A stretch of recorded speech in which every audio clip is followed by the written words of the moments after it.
భద్రాద్రి కొత్తగూడెం జిల్లా జులూరుపాడులో శనివారం incharge SI Machineni Ravi ఆధ్వర్యంలో వాహనాలు తనిఖీ చేస్తుండగా కారులో నిషేధిత గంజాయిని గుర్తించి ఇద్దరు వ్యక్తులను అదుపులోకి తీసుకొని కారును స్టేషన్కు తరలించారు.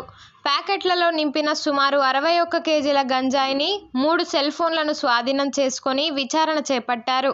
ఈ సందర్భంగా జులూరుపాడు సర్కిల్ ఇన్స్పెక్టర్ ఇంద్రసేనారెడ్డి విలేకరులకు వివరాలను వెల్లడించారు. హైదరాబాద్ గోషామాల్కు చెందిన దత్తాత్రేయ ఉపాధ్యాయ మరియు రామారావు బిలాధర్ అనే వ్యక్తులు గంజాయిని హైదరాబాద్ తరలిస్తున్నారని, కారును సీజ్ చేసి వారిద్దరిపై కేసు నమోదు చేసి రిమాండ్కు తరలించినట్లు చెప్పారు. యువత ఎవరైనా మత్తు పదార్థాలు విక్రయించినా, సేవించినా చట్టరీత్యా నేరమని, అలాంటి వారిపై చర్యలు తప్పవని హెచ్చరించారు.